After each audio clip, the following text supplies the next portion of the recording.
ALD, Issue 7, Text 1. Op-ed, which means opinion, editorial. Op-ed. So when you see that, you're going to get somebody's opinion. Telling Americans to Vote, or Else, by William A. Galston. Jury duty is mandatory. Do you know what jury duty is? When you have to serve on a jury of 12 people for a criminal case.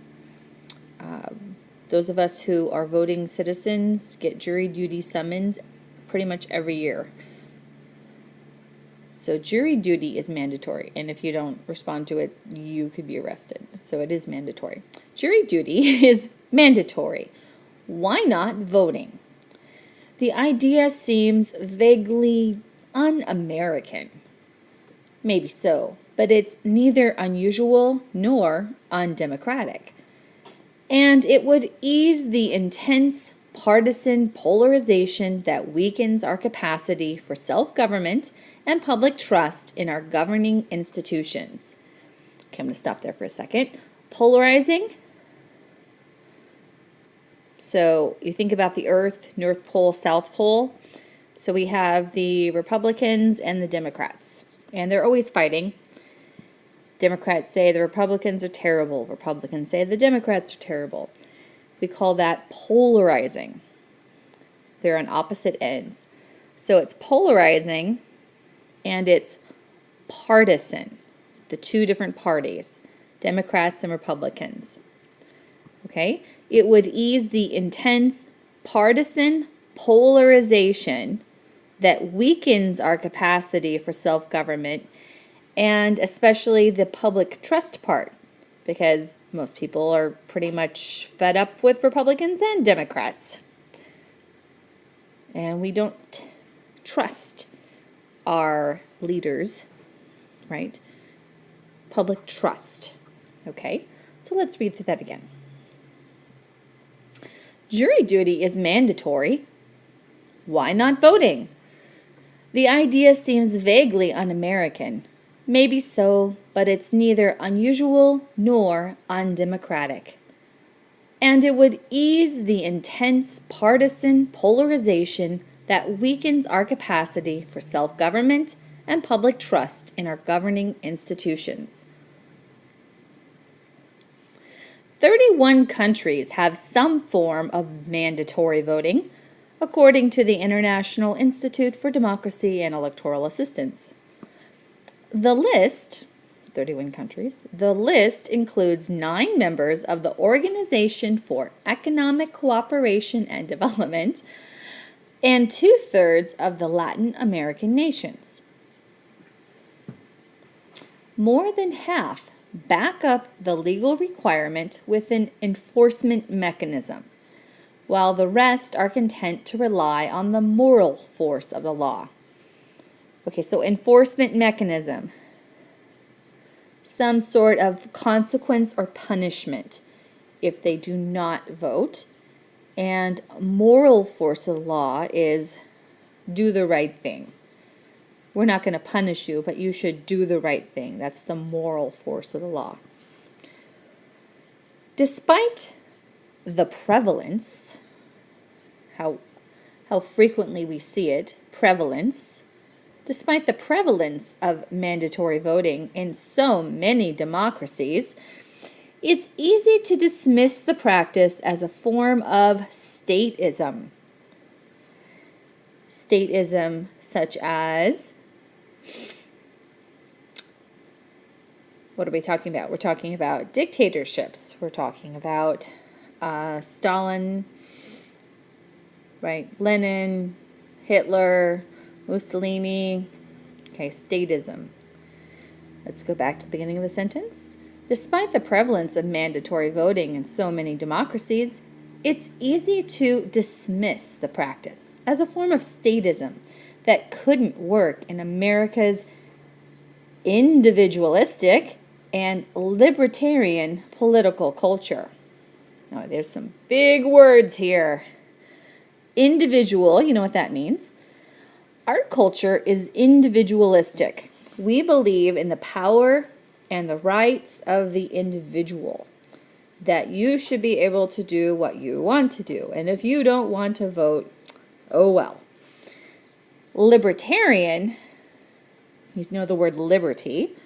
Libertarian is on a political spectrum where the only laws that should be applied to people are just the basic bare laws.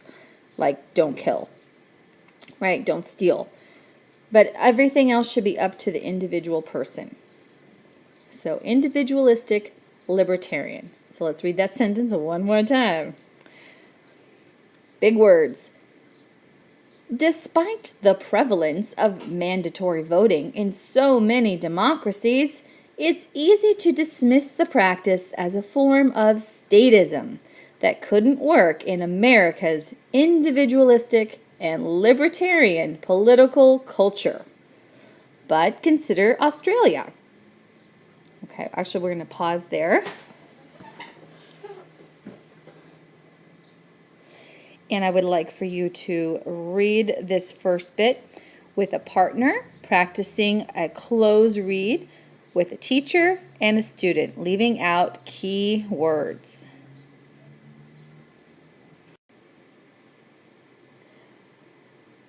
Okay, so we're on page 108, the first text of issue 7.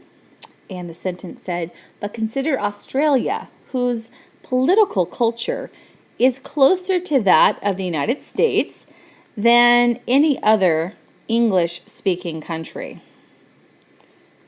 Alarmed by a decline in voter turnout to less than 60% in 1922, Australia adopted mandatory voting in 1924, backed by the small fines, roughly the size of a traffic ticket, right? So they charge money if you don't vote. Backed by the small fines, roughly the size of a traffic ticket, for non-voting, rising with repeated acts of non-participation. So the more you don't vote, the more money you owe. Okay. The law established permissible, say that word, permissible, allowable. The law established permissible, like the word permission, permissible. The law established permissible reasons for not voting, like illness. So if you're sick, that's okay. Foreign travel. If you're not in the country, that's okay. And allows citizens who faced fines for not voting to defend themselves. So you can go to court and defend yourself. The results were remarkable. So good results or bad results? Positive, right? In the 1925 election, the first held under the new law, voter turnout soared. So soared means went up a lot. So we got soared, remarkable, both positive words. It soared to 91% voter turnout. That is amazing. In recent elections, it has hovered, stayed about 95%. So in Australia, which is very similar to the United States in many ways, they have 95% voter turnout. And what's our voter turnout? According to data file, it was 56. Okay. The law also changed civic norms, like what's normal in the city, what's normal in the civilization. Australians are more likely than before to see voting as an obligation, something they're supposed to do, they should do. Of course, the negative side effects many feared did not materialize. Read that sentence with me. The negative side effects many feared did not materialize. They didn't become real, materialize. For example, the percentage of ballots intentionally spoiled or completed randomly as acts of resistance remained on the order of 2 to 3%. In other words, people didn't intentionally spill juice on their ballots to rebel. Very few people did things like that. Proponents, and proponents means they're for it, right? Proponents offer 3 reasons in favor of mandatory voting. The first is straightforwardly civic. Straightforwardly civic. Civic means having to do with citizenship, right? A democracy can't be strong if its citizenship is weak. And right now, American citizenship is attenuated. Say that word. Attenuated. It's strong on rights, but it is weak on responsibilities. We all say, oh, we have the right to do this. Oh, but we don't want to do anything. We don't want responsibilities. Okay? So strong on rights, weak on responsibilities. That is the first reason mandatory voting is favored by the proponents. There is less and less that being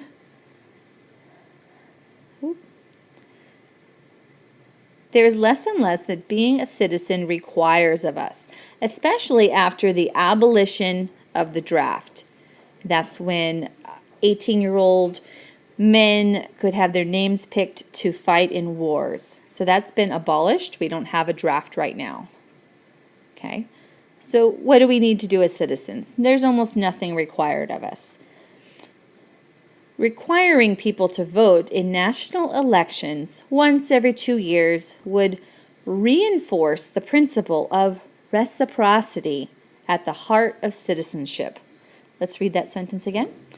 Requiring people to vote in national elections once every 2 years would reinforce the principle of reciprocity at the heart of citizenship. And what is reciprocity? Reciprocity is I'll do this for you and you'll do this for me. Reciprocity.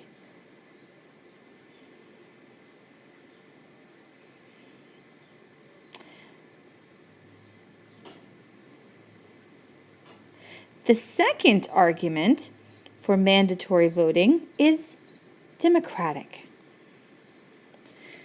Ideally, a democracy would take into account the interests and views of all citizens. But if some regularly vote while others don't, officials, the rulers, right, the officials, are likely to give greater weight to participants. This might not matter much if non-participants were evenly distributed through the population, but political scientists have long known that they aren't evenly distributed.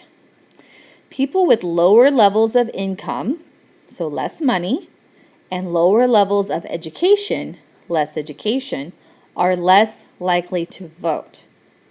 You understand that? So people who are poorer and undereducated are less likely to vote.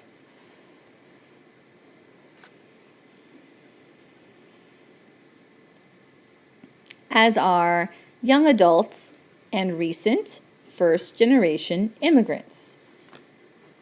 So, in other words, those people also need to have a voice, so they should be voting. Changes in our political system have magnified, made great, these disparities. Lots of big words in this article. Disparity means differences. Read the sentence with me. Changes in our political system have magnified these disparities. One more time. Changes in our political system have magnified these disparities. Disparities means differences or inequalities. During the 1950s and 60s, when turnout rates were much higher, political parties reached out to citizens year-round. At the local level, these parties, which reformers often criticized as machines, connected even citizens of modest means and limited education with neighborhood institutions, and gave them a sense of participation in national politics as well. Okay, that's a long sentence. Come on now.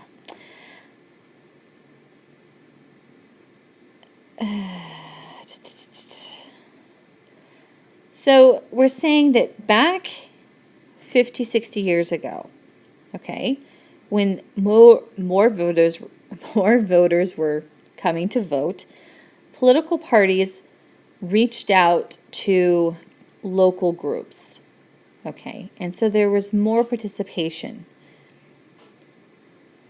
Okay, in its heyday means at the highest level of participation, like when it was most popular. In its heyday, organized labor reinforced these effects. So teachers' unions, welders' unions, other organized labor, farmers' unions. In its heyday, organized labor reinforced these effects. But in the absence of these more organic forms of political mobilization, the second best option is a top-down mechanism of universal mobilization. Let's read that sentence. What does mobilization mean? So mobile means to get something moving, right? So political mobilization means getting people active, getting them involved in doing something. Okay, let's read that sentence again. Lots of big words. And I'm seeing lots of SAT words in this. But in the absence of these more organic forms of political mobilization, the second best option is a top-down mechanism of universal mobilization. So everybody's moving. Universal. Top-down, meaning it's a law. The boss says you have to do it. Okay. Mandatory voting. Am I in the right place? Mandatory voting would tend to even out disparities stemming from income, education, and age, enhancing our system's inclusiveness. Okay, again, disparities means inequalities or differences. And there are differences because of money, education, age. So let's read this again. Read it with me. Mandatory voting would tend to even out disparities stemming from income, education, and age, enhancing our system's inclusiveness. It is true, as some object, that an enforcement mechanism would impose greater burdens on those with fewer resources. So in other words, if you're poor and you're going to get fined money for not voting, that's hardly fair. So greater burden for those who have fewer resources. But this makes it all the more likely that these citizens would respond by going to the polls and voting. And they would stand to gain far more than the cost of a traffic ticket. They would gain having their voice heard, right? So the third argument for mandatory voting goes to the heart of our current ills, our current problems, our woes, our sicknesses. Our low turnout rate pushes American politics toward increased polarization. Remember that? Polarization. The reason is that hardcore partisans are more likely to dominate lower turnout elections, while those who are less fervent, who are more in the middle, who are more balanced in their views, they're less likely to, get elected, get attention. Only the ones like Trump, who say crazy things, or like Hillary, who's got all this scandal around her, only those people get attention. Okay, let me get rid of my scribbles. Scribbles here, scribbles there. So the reason is that hardcore partisans are more likely to dominate lower turnout elections, while those who are less fervent, to go to the next page, those who are less fervent, while those who are less fervent about specific issues and less attached to political organizations tend not to participate at levels proportional to their share of the electorate. Big words.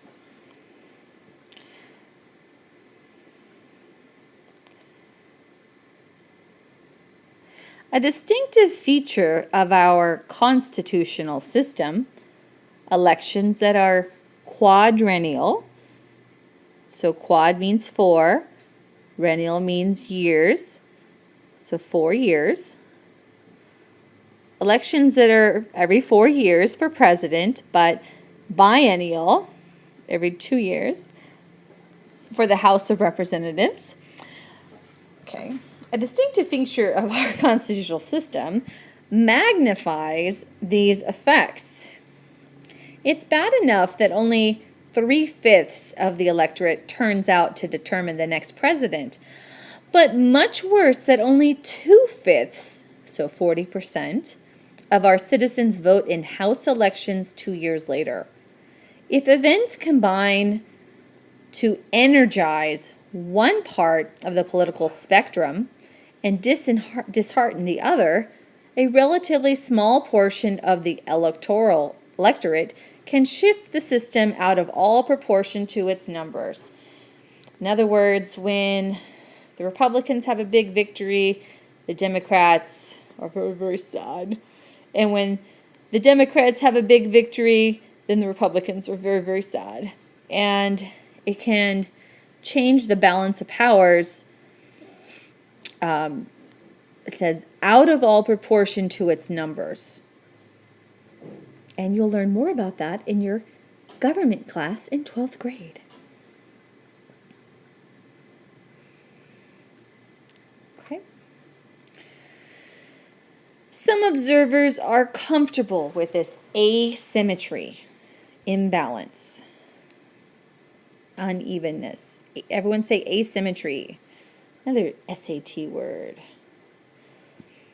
But if you think that today's intensely polarized politics impedes governance and exacerbates mistrust, and that is what most Americans firmly, and in my view rightly, believe, then you should be willing to consider reforms that would strengthen the forces of conciliation. We're going to have to read that sentence again. Yes, we will. Okay, lots of SAT words. Let's get these on your mouth, on your tongue. But, read with me. But if you think that today's intensely polarized politics impedes governance and exacerbates mistrust, and that is what most Americans firmly, and in my view rightly, believe, then you should be willing to consider reforms that would strengthen the forces of conciliation. You should say, yes, we should have reforms that would make us all get together on the same page. Conciliation. Imagine our politics with laws and civic norms that yield near universal voting. Campaigns, election campaigns, could devote far less money to costly, labor-intensive, get out the vote efforts. Media gurus wouldn't have the same incentive to drive down turnout with negative advertising. Candidates would know that they must do more than mobilize their bases with red meat rhetoric on hot button issues. Such language. Such a system would improve not only electoral politics, but also the legislative process. Rather than focusing on, what's that word? Symbolic. Rather than focusing on symbolic gestures whose major purpose is to agitate partisans. So we're just trying to aggravate people, agitate partisans, Republicans or Democrats. Congress might actually roll up its sleeves and tackle the serious, complex issues it ignores. In other words, if it wasn't for all the fighting, maybe they would actually accomplish something in Congress and do the work they're supposed to do. The United States is not Australia, of course, and there's no guarantee that the similarity of our political cultures would produce equivalent political results. Equivalent meaning the same. Let's read that sentence together. The United States is not Australia, of course, and there's no guarantee that the similarity of our political cultures would produce equivalent political results. For example, reforms of general elections would leave untouched the distortions generated by party primaries, in which small numbers of voters can shape the choices for the entire electorate. And the United States Constitution gives the states enormous power over voting procedures. Mandatory voting nationwide would go counter to our traditions and perhaps our Constitution. The separation of power between the states and the country, the national part of the country, the federal part of the country. So for the feds to tell the states, you have to do this, that's what we had a civil war over before. Right? We don't like it when the feds tell the states what to do. Okay, so mandatory voting nationwide would go counter against our traditions and would encounter strong state opposition. Instead, a half dozen states from parts of the country with different civic traditions should experiment with the practices and observers. With the practice and observers, journalists, social scientists, citizens groups, and elected officials would monitor the consequences. So he's saying, give it a try and we'll let you know how it's going. We journalists, we'll tell you. We don't know what the outcome would be.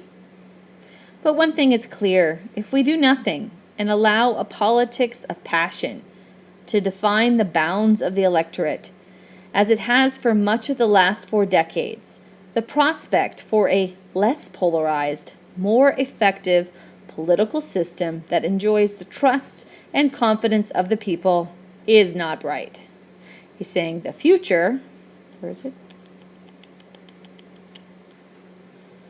Do nothing, this prospect is not bright. So he's saying, if we don't do anything, everything's going downhill. Okay, let's read with a partner. Hello, we are looking at ALD Issue 7, Text 2, which is a speech. And I Googled and I could not find the audio for this speech so that you could hear Lee Hamilton speak with his own voice. I found pictures of him and information about him. He is not just Lee H. Hamilton, he is the Honorable Lee H. Hamilton. He's a judge, and he's won many awards in his life. The speech itself is several places online, but I couldn't find the audio, so you're stuck with me. Sorry. What does it mean to be an American citizen? And we will be doing this as a close read, so I will be leaving blanks, and you will be filling them in. What does it mean to be an American citizen? By Lee H. Hamilton. We are here today because the success of any democracy is determined by the participation of its citizens. Let's read it again. Together. We are here today because the success of any democracy is determined by the participation of its citizens. Lincoln asked whether a nation devoted to the values of liberty, equality, justice, and opportunity, quote, so conceived, can long endure. In other words, he said, Can such a country last? Can it endure? In these words, he told us a truth about our democracy, that its survival is never guaranteed, and that its success demands wisdom, action, and even, what's that word? Vigilance. A careful watch, vigilance, and even vigilance from American citizens. Thus, I focus my remarks today on the basic question: what does it mean to be an American citizen? We're going to pause here, and I'd like you to practice reading the first 2 paragraphs as if you were giving the speech. Practice with a partner, please.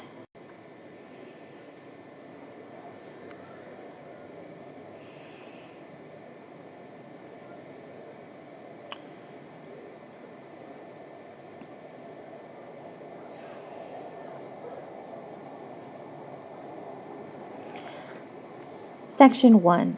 What do we owe? First, what do we as American citizens owe? So, what do we as American citizens owe? We begin with gratitude. As many have said, the joy of being an American is the joy of freedom and opportunity.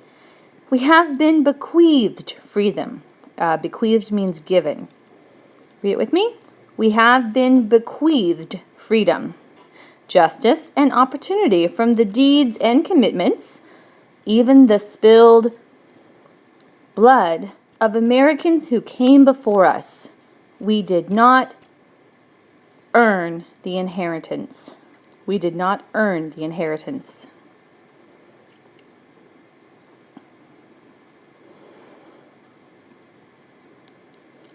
This nation of unequaled wealth and power, of freedom and opportunity was given to us. But no matter how rich and powerful it becomes, America is not and never will be a finished project. It is always a borning. You know the word born? So it's always being born. It's always growing. It is always a borning. That looks like an SAT word.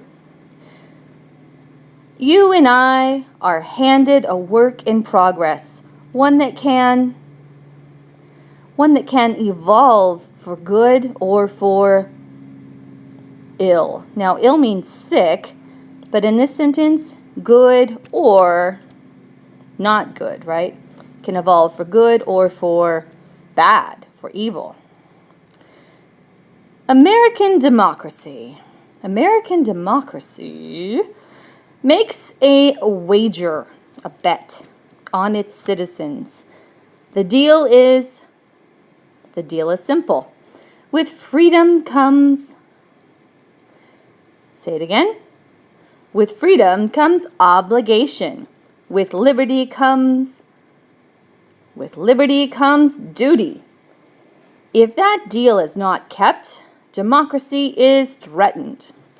Lincoln said at Gettysburg, "It is for us the living, rather, to be dedicated here to the unfinished work which they who fought here have thus far so nobly advanced." He spoke of a new birth of freedom, so that government of, by, and for the people would not perish, means die, would not die. So read that sentence with me. He spoke of a new birth of freedom, so that government of, by, and for the people would not perish. You and I must learn, and we must teach our young the words we live by: the Constitution, the Declaration of Independence, and the other grand documents of American history. And we must learn and teach about the institutions that bring life and permanence, things lasting over time, permanence, to these words and deeds so familiar to us, so that they may fulfill Lincoln's charge. Democracy is not fixed like a monarchy. Fixed means it doesn't change, stays the same. So democracy is not staying the same like a monarchy. It is dynamic. It changes. Democracy reflects the will and, above all, the action of each generation of American citizens. So, what do we owe? As Americans, we owe a profound debt of gratitude for the actions of those who preceded us. And we owe those who will follow an America that is even greater and more beautiful than it was transmitted to us.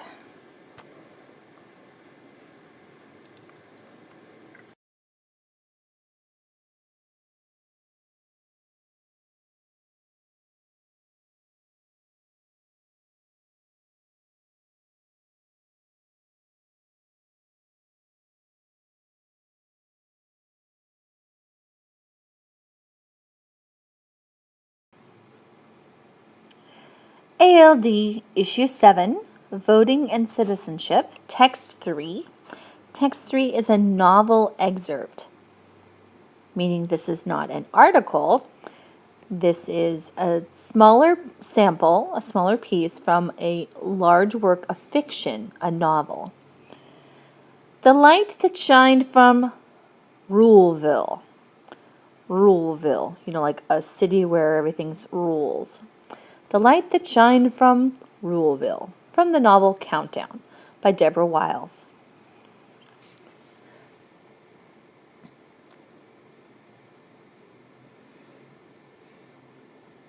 Fannie Lou Townsend Hamer was child number 20.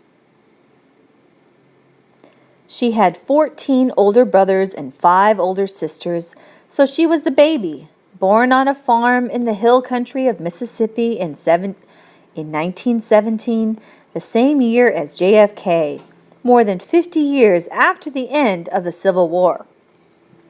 So Fannie Lou, a black child, was born into freedom. Or was she? Her parents were sharecroppers on the farm. The whole family took care of one another and worked from daybreak to dusk to bring in the cotton harvest for the plantation owner. When Fannie was a baby, one of her brothers accidentally dropped her, and the fall broke her leg. There was no money for a doctor, so the bone wasn't set properly, and Fannie Lou walked with a limp for the rest of her days.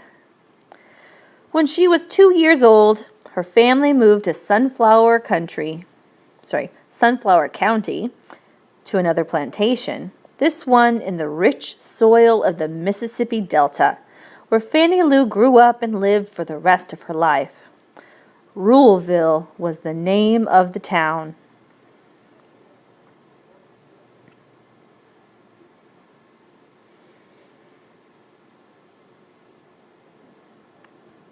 The Delta land was as flat as a door, as far as the eye could see. Every now and then, a tree grew in the middle of a field, like a scarecrow with 8 or 10 limbs, like arms akimbo. Hanging trees, the sharecropper families called them.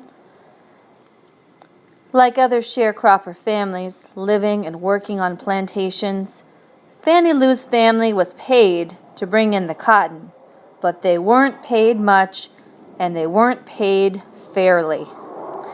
They did all the work, but stayed poor. And in the Delta, there were no other jobs. Most Negroes knew they were being cheated. but they rarely said anything when it came time for payday. It was too dangerous. White people owned the Delta, owned Mississippi, and owned the American South.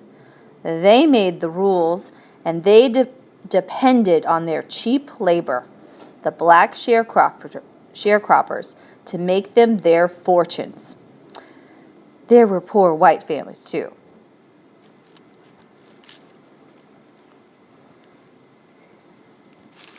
It had been that way ever since the days of slavery, and most white people in Mississippi wanted it to stay that way. They didn't want the Negroes to have any power. What were they afraid of? So they made rules. Some were written into law, some were unspoken. And the Negroes, who wanted to keep themselves and their families safe, learned to obey these rules. Negroes were second-class citizens. They couldn't go to the same good schools as white children, couldn't eat in the same restaurants, couldn't swim in the town pools or shop in the same stores or use the same bathrooms. They could cook and clean and sew and take care of white folks. And that's what many of them did, those who didn't work on the plantations in the fields. Most of them were not registered to vote.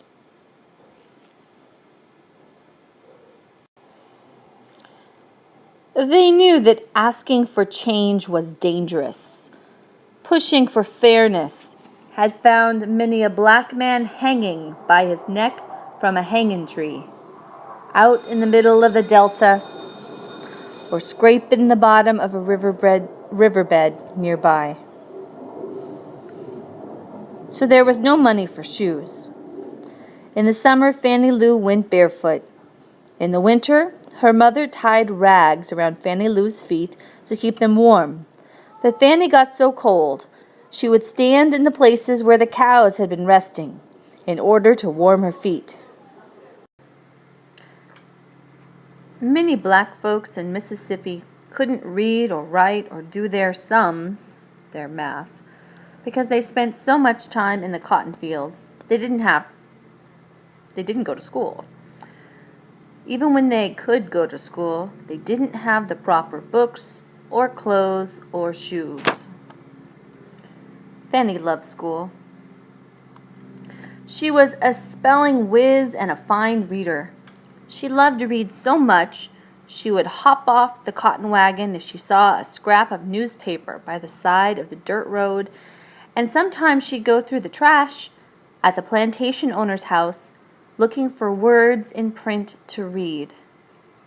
And she sang. My, that Fannie could sing. She loved church songs. She loved the songs of the cotton fields, and she loved to sing for her family at night after everyone got home and sat on the front steps shelling peas or roasting peanuts.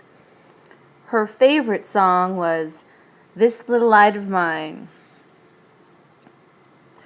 This little light of mine, I'm gonna let it shine. Maybe you know that one. She started working in the cotton fields when she was 6 years old. By the time she was 13, she could pick 200 pounds of cotton in a week. She grew up, married Pap Hamer, and started sharecropping with him in the Delta. And she grew sick and tired of being treated like a second-class citizen. So sick and tired that when the Negroes from the cities north and south began organizing for change, she wanted to hear what they had to say. So in 1961, the same year that Alan Shepard became the first American in space, the same year that John F. Kennedy was sworn in as the 35th President of the United States, the same year that the anti-Castro forces invaded Cuba at the Bay of Pigs, and the same year that the movie King of Kings was released, Fannie attended a meeting at the church in Ruleville where she heard the speakers. Black organizers she had never met, Bob Moses, Jim Farmer, James Bevel, say that she, Fannie Lou Hamer, had a right to vote in this country and to make a change in America.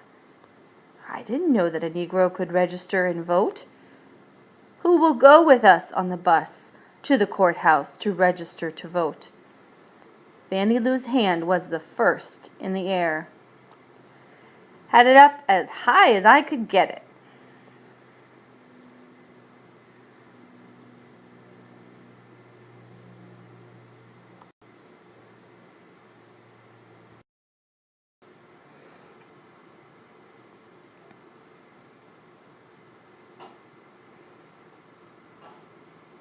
I guess if I'd had any sense, I'd have been a little scared. But what was the point of being scared? The only thing they could do was kill me. And it seemed they'd been trying to do that a little bit at a time since I could remember. Fannie Lou Hamer became a community organizer. The plantation owner kicked her off the farm, and Pap followed her as soon as the harvest was in. Find the lady who sings the hymns, said Bob Moses. The civil rights movement became her home. After 3 tries, Fannie successfully registered to vote. Then she rode on the buses and helped others register. She worked as a field secretary for the Student Nonviolent Coordinating Committee, called the SNCC, and the Congress for Racial Equality, CORE, the organizations that sent the organizers.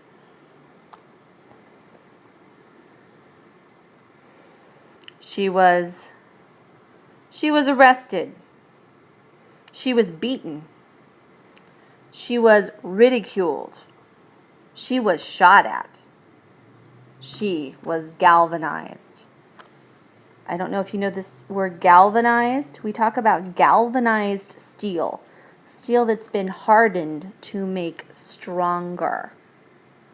So what the author is saying, she was arrested, she was beaten, she was ridiculed, she was made fun of, she was called names, horrible names I'm sure you can imagine. She was shot at. But all this did was galvanize her, strengthen her.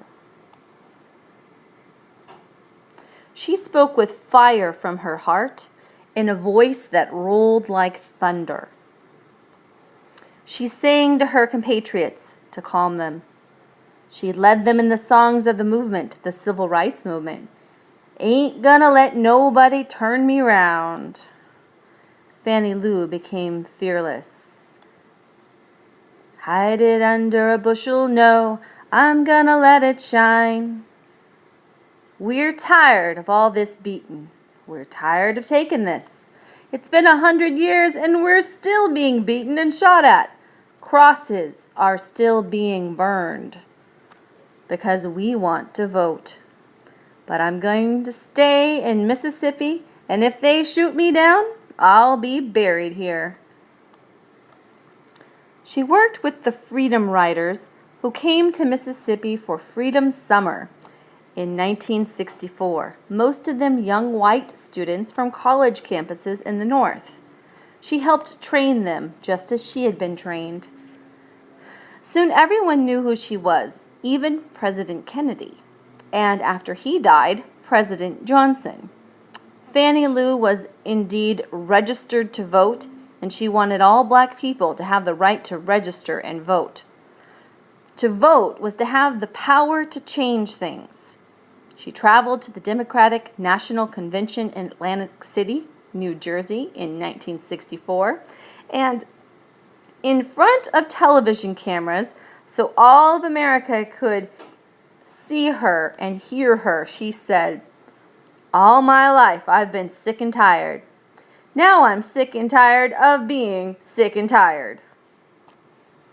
And I question America. Is this America? The land of the free and the home of the brave?"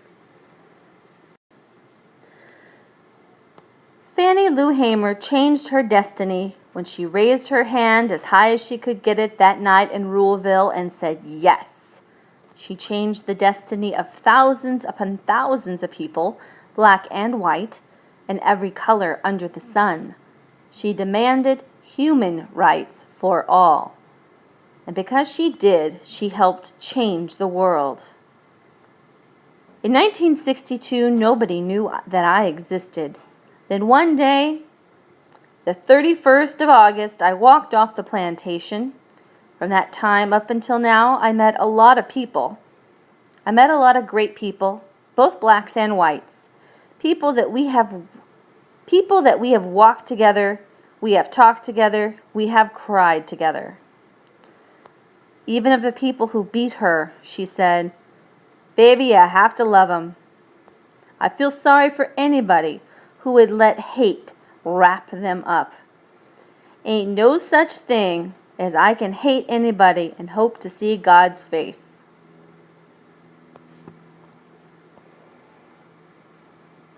In 1964, President Lyndon Johnson signed the Civil Rights Act of 1964, which assured every American the right to every public place, every public drinking fountain, restroom, restaurant, school, and more. And that's President Johnson.